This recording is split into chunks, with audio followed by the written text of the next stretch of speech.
Okay, my friends, let's move on to the second half of the third outline. So then we're going to be able to close the following out probably in one video for the fourth outline. So let's go ahead and pull up kind of where we've been starting each time. You can go ahead, go right to the blog. If you scroll down to the blog, you can get a complete outline of everything that we're going through. I don't like that because it's 15 pages long, but if you like that, you can print it out. Use it as where you're taking notes and all of your homework is right on there. I prefer, we've broken this outline down into 4 parts. And I prefer to use that because they're a little smaller and more manageable. So we are on the third outline and we're on the second half of that. So let's jump into the third outline here. And you'll notice the outline where we ended off. We went through email templates. We're going to come down here to task batching. Okay. Now, this is a concept that's when I'm talking about 3 timelines, because it's going to have a lot to do with when I send emails and task batching and email batching and everything else. It's a new concept to most people. So I'll go ahead and explain it. And I apologize. I always forget to make this part a little bit bigger so that you know that someone's actually talking to you. Okay, so here we go.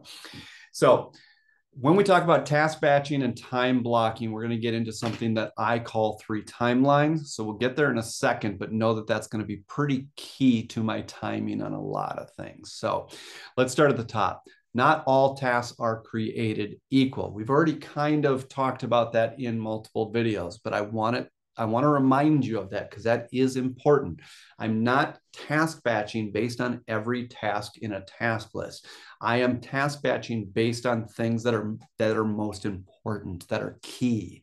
Okay. And what I'm trying to get is something from key to the key moment, remembering that the key moment means nothing more is required of me. Using the appraisal example again, if I have an appraisal, okay, that might be 5 tasks. Request that the appraisal be ordered, confirm that it's been ordered, confirm that it's been scheduled, okay, confirm that it's been complete. And then for me, that it's at value with no work order. So these are key tasks, okay? Appraisals is a key item, okay? When you have financing, if the appraisal doesn't go through, we don't close until we can negotiate and get past it.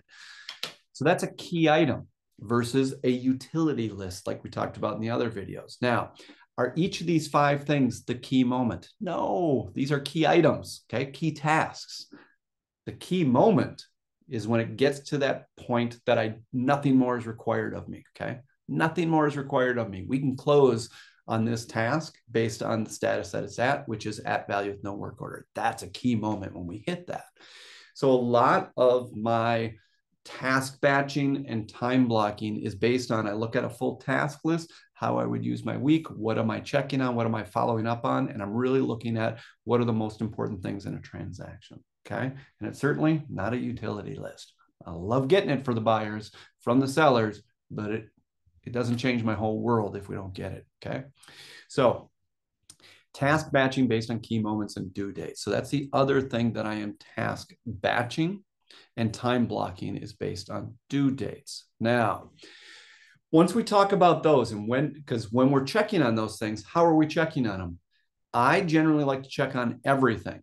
And this is I think it is without exception. I can't think of any exceptions off the top of my head.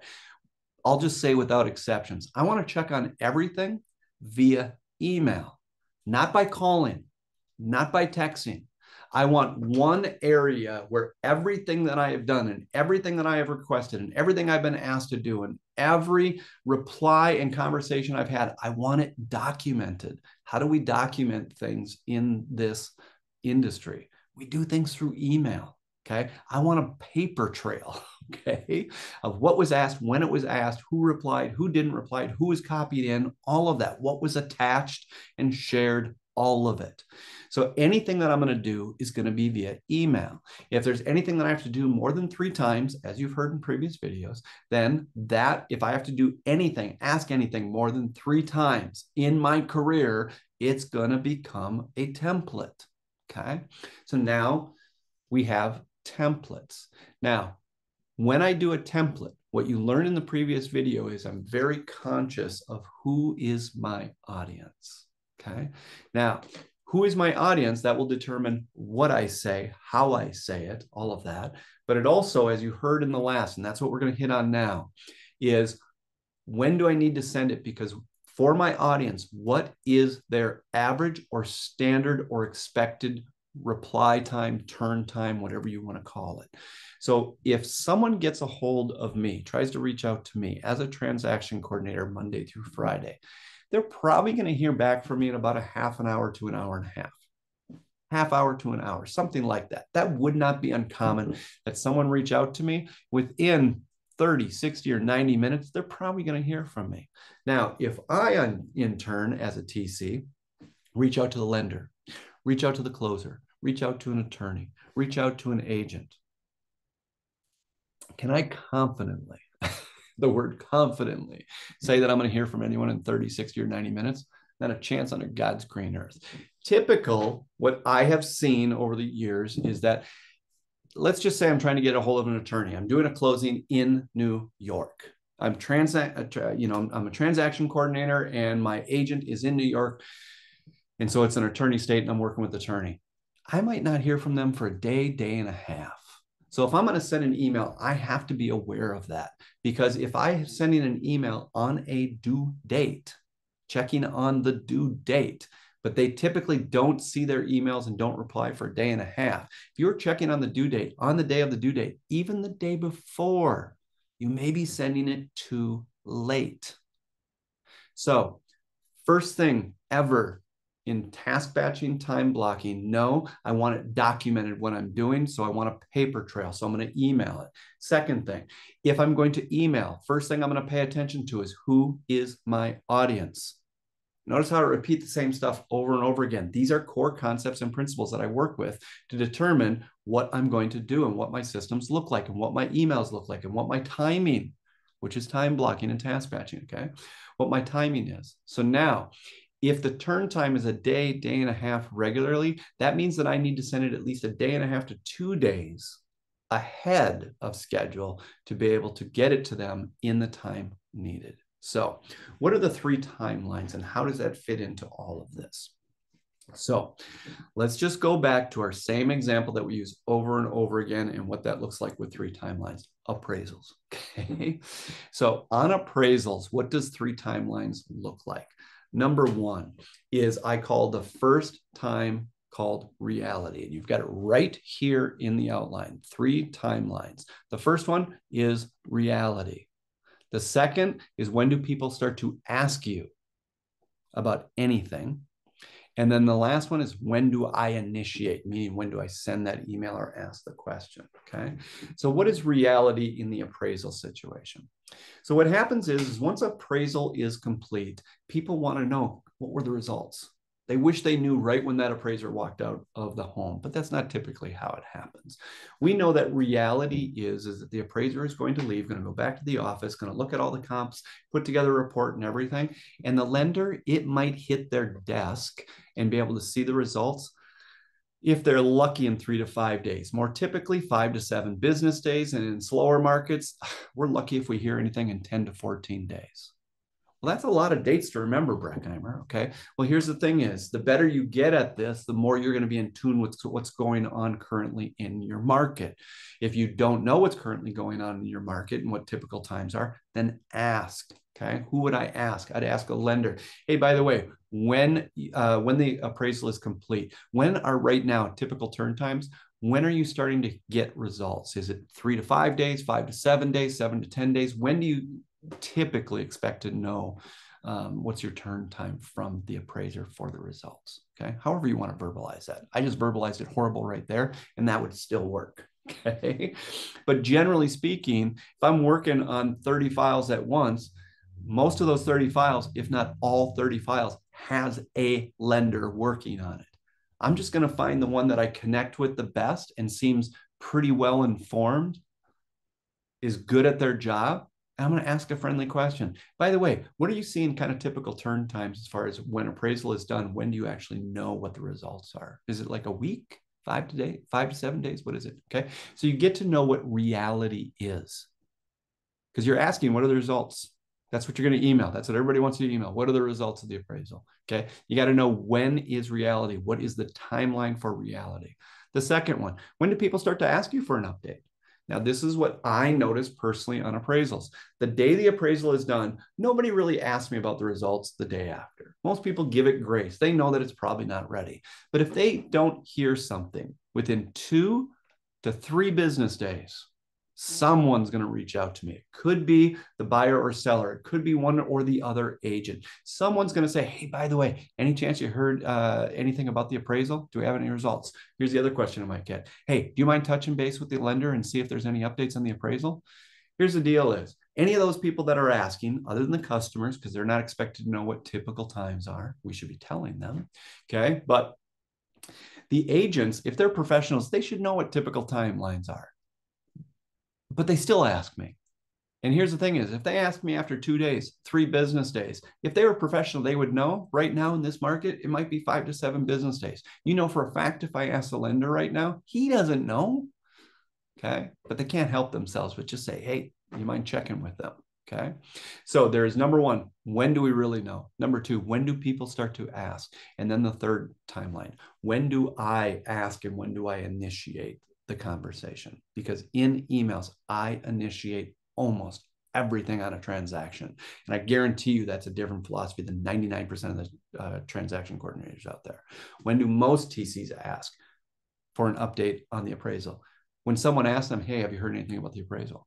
That's typically, so what is it? That's a reactive system. It's a reactive response. Me, I base every part of my timeline and my time blocking for emails based on 3 timelines. What's reality? When are people going to start asking me? And what time do I have to ask to be ahead of both these timelines? So what would I have to be on an appraisal? Think about this so logically. Don't get any more difficult than 2nd grade on this next thing, okay?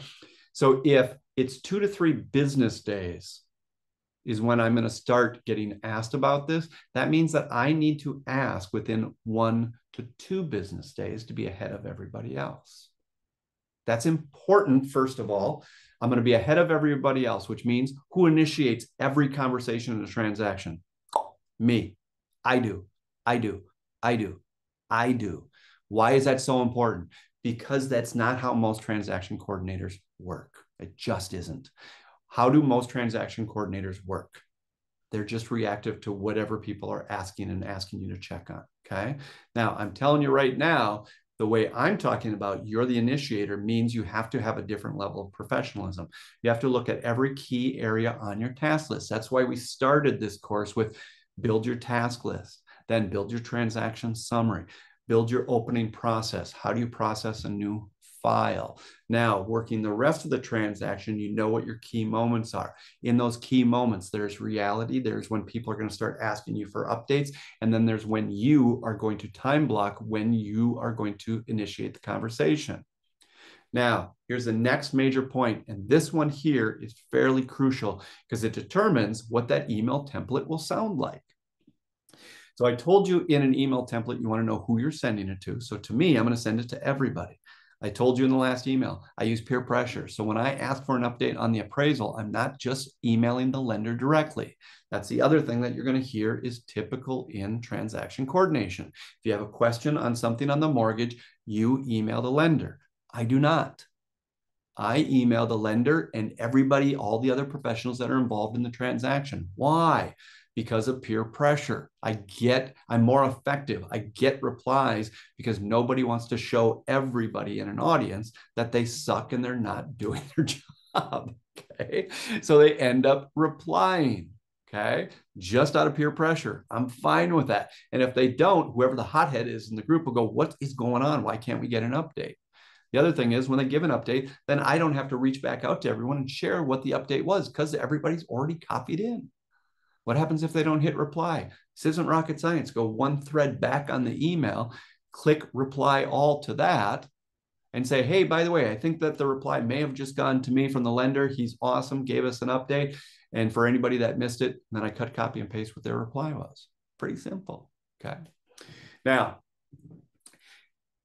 Here is how it goes on my calendar. If I need to be, based on 3 timelines, the one I'm going to do is whatever puts me ahead of everybody else, ahead of reality, ahead of when people ask.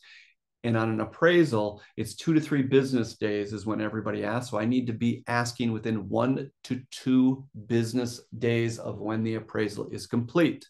The appraiser has been there, they've left the house, they're going to work on their report within 1 to 2 business days. So if I need to check on anything, think how simple this is. Think of your calendar. If I check every Tuesday and Thursday, okay, I look at my calendar and say, okay, we had an appraisal on Wednesday. We had an appraisal on Tuesday, whatever day of the week it is. I'm looking at what appraisals have we had in the last 24 to 48 hours. And if whatever it is, it's Tuesday, I'm looking at anything that we've done in the last 1 to 2 business days on appraisals, and I'm going to ask about the update on the appraisal. I'll tell you exactly what that email sounds like. If you want a template, you can write down exactly what I'm saying. Okay. Or let's just say it was Monday, Tuesday, or Wednesday. On Thursday, I'm asking about any appraisal that happened in the last 1 to 2 business days. Okay. Now, why am I doing that? Because if it's going to be when everybody asks, because you got reality when everybody asks 2 to 3 business days. If it's on Tuesday or Thursday, mathematically, aren't I always within 1 to 2 business days? What day of the week could it fall on that I'm not within 1 to 2 business days if it's on Tuesday and Thursday? Mathematically, you're always within 1 to 2 business days if you ask on Tuesday and Thursday. It's not rocket science, okay? If it was Monday, I'm within 1 to 2 business days. I don't care what day of the week it was. Saturday and Sunday, those aren't business days. So I'm asking on Tuesday, okay? How many appraisals happen on the weekend? Not a ton. Maybe there's a few, okay? But even if they did, even if all of them happen then, that's okay. 1 to 2 business days is what? Tuesday, okay? So here's how I do it. Now look to the next section here. So those are my 3 timelines. That's how I determine when it goes on my calendar. So if there is any item, such as appraisals, that to be ahead of everybody, I need to ask within 1 to 2 business days. Those tasks go on my Tuesday and Thursday activities. That's when I ask for updates. And I'll tell you what my email template is, I told you. Okay, what I say. And it's going to be that 4 formula. Gratitude, educate, ask or offer, and then gratitude, just like what we talked about in the last email. And you'll see exactly what I say in that. Now, if I need to know within 2 to 3 business days, it's Monday and Tuesday. I'm sorry, Monday. That shouldn't say Tuesday. Ha, ha, ha. That should say Thursday. Monday and Thursdays. Look at that, changing it in real time. Okay. If there's something I just need to check on weekly, I do those on Wednesdays. If there's anything, weekly due dates, okay, I do those on Mondays. I've already went through that in the last video, so I won't do that again. I ask, is there anything that I can do to help ensure that we stay on track for these due dates that are coming due this week or any of the due dates that are coming due next week? And then I list out what the due dates are. Pretty simple, okay? This isn't rocket science. Then next one, nothing is time blocked. That's a point I want to make on here. Nothing. I time block nothing on Fridays when I'm a transaction coordinator. Nothing, nothing, nothing, nothing, nothing. Why? Because if I time block it, I'm going to email someone. If I email someone, I have to realize who my audience is. If I realize who my audience is, that determines what I say, and it also determines when I am going to send the email.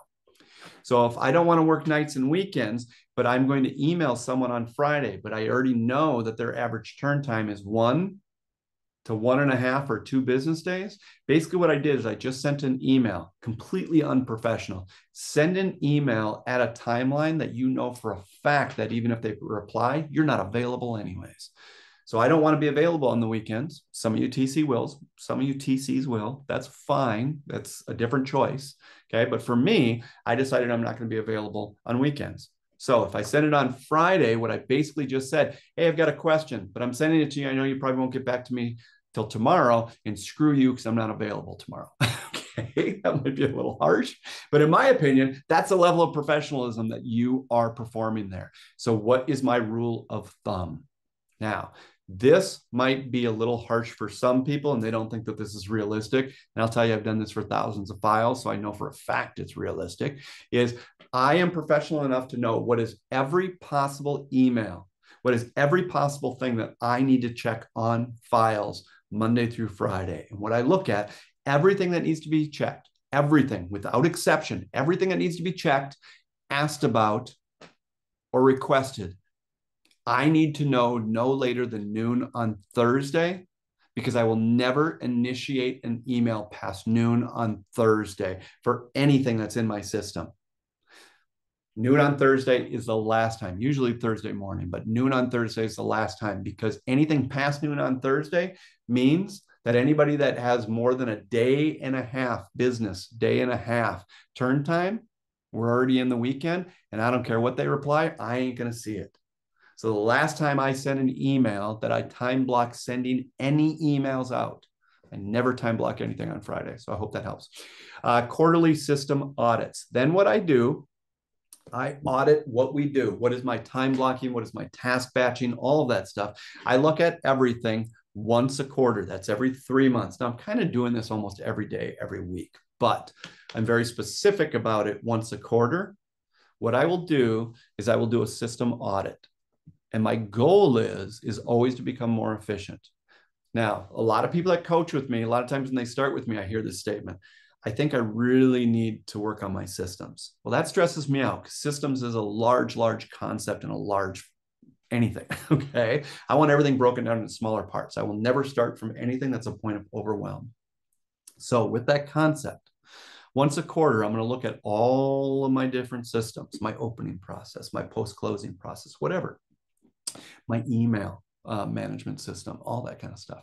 And what I'm going to do is I'm going to do a quarterly audit and ask this every quarter: what are 2 areas or 2 systems that I can improve that would give me a minimum of 30% more efficiency or make me 30% more effective? Example, that opening process, my email timelines, my task batching. Okay. Think of every system that you will have. What I do is once a quarter, I just say this: over this next quarter, I'm going to focus on 2 areas, and I'm going to make them either 30% more effective or 30% more efficient. What would effective look like? I'm just emailing lenders and I never seem to get a reply back. I'm starting to track. I have to ask 4 times before I actually get the answer that I'm looking for. Okay. I have to ask 4 times to finally find out that they already answered my agent. Okay. All right. Well, what are you going to do to fix that? For me, I don't email the lender directly anymore. I don't just leave a voicemail for them. Okay. I actually email them with everybody involved, and it's amazing what peer pressure will do and how quickly I get replies. Okay. So that would be becoming more efficient and effective. Okay. So that would be an example. Now, day in the life of a transaction coordinator. This will vary based on your systems. Now, what I mean by systems is reactive versus freakishly predictable. Are you starting to get the idea? I told you in this course, we're not going to hit all my core concepts and principles hard, but I did tell you about the 5x5. Everything needs to be scalable, duplicatable, freakishly predictable, not proactive, freakishly predictable. Do you start to see that I'm starting to pick out every part of what we're doing as a transaction coordinator in those systems, and I'm figuring out what would it look like if that was freakishly predictable? Okay.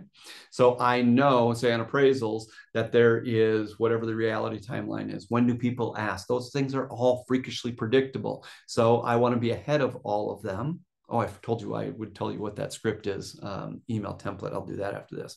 But I want to be freakishly predictable, and I want to be the one that initiates the conversation. So I'm going to do that on Tuesdays and Thursdays after the appraisal is complete. Okay. So I'm building everything based off of being freakishly predictable, not reactive and responsive. Okay. So what does that typical day look like? And then I'll share that template with you. What that typical day looks like depends on whether you're reactive or whether you're like me and you're freakishly predictable. So my day is going to look a little bit different on Monday than it does Tuesday, Wednesday, and Thursday, because I've time blocked those things. Okay. So I know what I'm following up on Tuesdays and Thursdays are the things that I need to stay on top of within 1 to 2 business days. Anything I need to stay on top of, it's going to be within 2 to 3, it'd be Mondays and Thursdays. Okay. Now I can go on and on and on with this stuff, but you can see that my days are time blocked based on very specific things and key moments and everything like that, versus someone that is going to be reactive. So what does their day-to-day look like? They just react all day long to everything that comes into them. They react to their email. They react to their text. They react to their phone calls. Okay. Can you tell that that's just not the way I do business? Because to me, then everybody's running me. I'm not running my business. I'm not running my process. I'm not running my files. My files are running me. My email is running me. My texts are running me. My agents are running me. Nobody runs me. It's not because I've got an ego or anything. It's just because I've thought this through and I've decided what would it take for me to own and truly run this system, own and truly run this transaction. Okay. So that's why that looks like. Now, what does that email template for appraisals look like? If we did it with those 4 things, where it's gratitude, educate, ask and offer, gratitude. Okay. So it might look like this. I'm going to use the same gratitude line that I used before just to keep things consistent. Okay. Gratitude. Good day, one and all. Thanks for all your hard work and great communication. By the way, you notice I copied everybody in on this. Okay. It's not just to the lender when I ask about appraisal, but good day, one and all. Thanks so much for your hard work and great communication. Second, educate. I know typically in this market, most lenders are telling us that they are getting the results from the appraisal within 5 to 7 business days, period. Ask or offer. Lender. Okay, so now I'm pointing out, who am I speaking to? Lender, or question for lender. Based on what you may have heard from this appraiser, does 5 to 7 business days sound reasonable or about accurate, period? Or have you gotten any indication from the appraiser? I'm saying it's slow just in case you want to write it down. Have you gotten any indication from the appraiser that we may know the results prior to the typical 5 to 7 business days? Period. Gratitude. Once again, thanks everyone for your hard work and great communication. You guys are the best in the freaking business. Okay? Period. That's it. Now, there's multiple things I just did with that. The educate part.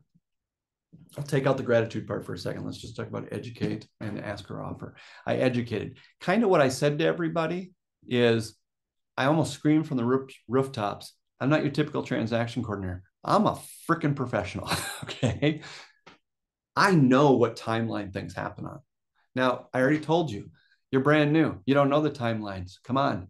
I don't care if you're working on 1 file, you're working on 30 files. You're going to run into a lender that is really good at their job, really friendly, easy to talk to, stuff like that. And you can just ask.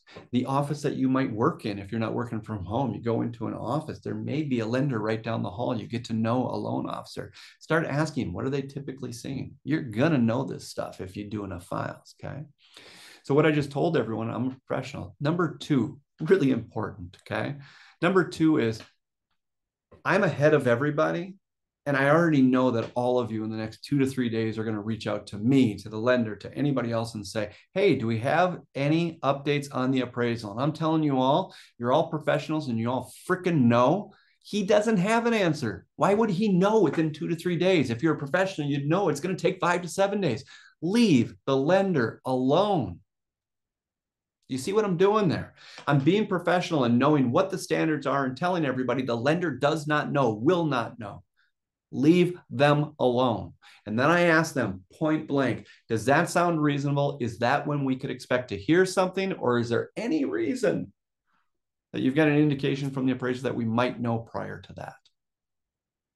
You're accomplishing so many things in that one email. That's what an email template looks like.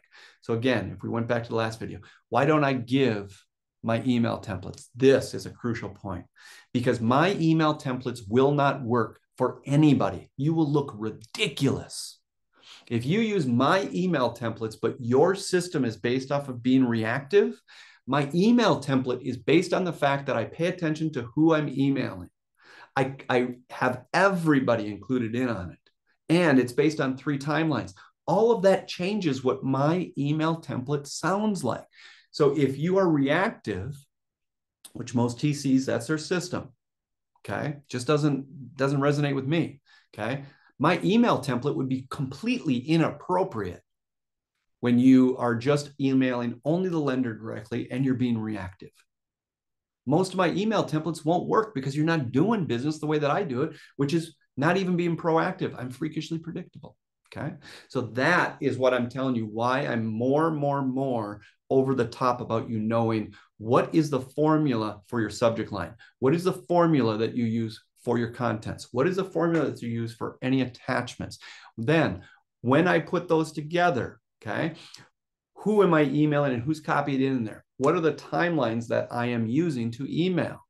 Now, am I that specific with when I think through this process? 100% I am. I'm not kidding on any of this stuff. Okay. Now, it just takes the level of service that you are capable of providing to a whole nother level versus just being a reactive TC. Okay. That's why I say also when you get started, because you don't have that many files, you have time to just be reactive to everybody else. When you've got 50, 60, 100 files, good luck having enough time to be reactive. Now, the last thing I'll say about this is this, and then we're going to scroll down and move on. For years, I used to tell people when I was a TC, if you're ever in town or you're flying through town or you work down the street, anybody wants to come do a side-by-side with me and see what my real day-to-day is like, you're more than happy to, as long as you allow me just to keep working. Okay. We can talk and stuff, but allow me, I mean, don't slow me down. I got a lot of files. Okay. I get 70 or 100 files. I got to keep going. But you can definitely, if you want to see what this looks like in real time, so you know that what I say is exactly what I do. And here's a comment that I got from a number of them, not one, a number of them, because I've had tons of people sit side by side with me. Okay. And it's this: I don't get it. You're doing 2 to 3 times the volume I am, but it seems like you actually have about half the number of emails I do. I don't get it. You're doing more volume, but you actually take in less emails than I do. David, I get twice as many emails as you do, and I'm only doing 30 files versus your 70 to 100. Okay. It makes sense because they're reactive to everybody. Who's everybody reactive to in the way I do business? Everybody's reactive to me. So I send one email. It's got everybody copied in it. I'm ahead of everyone, so I'm initiating everything. So everybody's reacting to me, not me reacting to everybody else. Now, because everybody's copied in, once I get the information, then I don't also have to react to 3 or 4 people that are all asking the same information and update everybody. This saves me time on so many different levels and cuts down the number of emails. Okay. Now, for email templates, here is your homework. Draft your email templates for each key moment. And again, I'll go in here and I'll bold this. Each key moment and due dates based on the 3 timelines philosophy. Okay. There is only one other thing that I do, and I'm not going to give you homework on this. Some people hear the phrase, look left, look right, look up, look down. Okay. So here's how I do it. There's only one part I have not taught you about my emails. Okay. And that is this. I like to send less emails rather than more emails. Okay. So what I like to do is that email that I just said about appraisals, take that exact email. Okay. Gratitude, educate, ask, offer. Then I'm going to add one thing in between and then gratitude again. What's that one thing in between? If I'm going to email about appraisals, here's what I like to do. Okay. It's one extra step. If you don't want to do this extra step, don't. Maybe you've already got email templates set up for this other stuff I'm going to talk about. Here's how I like to do it. I know if I send too many emails, I just become white noise and they start to ignore my emails. At least that's the impression I've gotten over the years. So if I can send fewer emails, but each email is more effective, that's the direction I go. So here's what I do. I'm doing that appraisal email, and in between the ask and offer, I'm going to go ahead and I'm going to put one more thing, and that is this. I'm on that file. I'm asking about the appraisal, and whatever my chosen tool is, open to close, A-frame, TC docs, the virtual whiteboard. Okay. On a virtual whiteboard, all of my tasks are left to right. If I'm in, say, open to close or A-frame or TC docs, all my tasks are up or down. So what I do is this. I'm asking about the appraisal. I go into whatever tool I'm using and I pull up that file, that address, whatever you want to call it. I look at the task list. I look up, I look down, or if I'm on a whiteboard, I look left, I look right. And what I'm looking for, is there anything else that is showing unchecked that we still need a response on, we still need an update on, we still need, we're still missing the copy of the earnest money, whatever it is, anything. And then what I will do, and as long as it's appropriate, I will then add one other quick question for anybody else copied in on this message. It looks like we are still looking for a copy of the earnest money or whatever that issue is, and I will put that in there. Okay. What I'm doing is taking one email, and if there's 2 or 3 issues, without making it long, how do I keep it short? That's key to me. How do I keep these short, but still be most effective and efficient? Remember, 5 by 5, scalable, duplicatable, freakishly predictable, effective, and efficient. And everything that we do needs to create peace, contentment, joy, and be fully informed by gratitude and compassion for anybody that we work with and for ourselves. Okay. So that is email templates. Now, this next thing is, this video will not, I don't think, be much longer, because all I'm doing is telling you this is, if you're going to have you're going to be a great transaction coordinator, you want to play it at the highest level. You already know that you need to have a transaction management system. You can tell I'm pretty specific about the way I think of emails and email management. Okay. To really dive into our email management, there is an email management course. It's free, so there is no excuse. Okay. And you can click this link and go ahead and take that course. The course is free. I think it's 2 hours and 40 minutes, maybe 3 hours, something like that. Okay. Now from there, you have transaction management system, email management system, communication and relationship management system. I'm going to tell you right now that in that course, we talk about the mindset. Let's define what an email is. If you get 300 emails, those are not all emails. Those do not qualify as emails in my soul, my mind, or anything. They just don't. They're not. Okay. An email only qualifies as an email if it requires something of me. That's the definition of an email to me. It only qualifies as an email if it requires something of me. So think about that. There's usually 3 main types of emails that you get, and only one of them in my world is an email. The first one is junk. That's not an email. That's just junk. The second email, and nobody seems to want to give this a title, so I'm going to title it for you, and that is gratitude. You get gratitude all day long. What does that look like? I'm sending stuff out all day long. What am I getting back? Nothing I have to do anything with. It's just people thanking me. Hey, Dave, thanks for sending that. Hey, Dave, thanks. Dave, you're the best in the business. Thanks. I appreciate it. That doesn't require anything of me. Okay. But you just see it as more volume coming in, more emails coming in. David, I get 200 emails per day. No, you don't. And then people get upset and go, you want to see my inbox? I get 200 per day. No, you don't, because these don't all qualify as email in my world. Junk is not an email. You don't need to do anything with that. Gratitude is gratitude. There's nothing you need to do about that. Every time someone says thanks, you don't need to reply back. You're welcome. Okay. They're just saying, thanks for sending the file. I really appreciate it. Okay. The third one is, it's any email that comes in that something is required of me. So if I get 200 emails, give me a break. Maybe 50 to 60 of them require something of me. So the first thing we do in that course is start defining what is an actual email. Then what do we do with those emails? Okay. So the mindset is important. Then we're going to get into batching and then systematizing every aspect of the system that we talked about, formalizing the title, formalizing the contents, formalizing the attachments, doing the folders on the side, never by property address, never, never, never by property address. It's not scalable. You can do that with 10, 20 properties. But that doesn't look the same as when you're doing 100 properties. That's not scalable in any way, shape, or form. Okay. So here is your homework, and we're done. Okay. Go to the free email management course. Go through the course. I'm telling you right now, you can be the greatest transaction coordinator in the world as far as your transaction management system. But if you don't have a full-blown, well thought out email management system, your email will run your day, it'll run your night, it'll run your weekends, and you will hate your job. My opinion.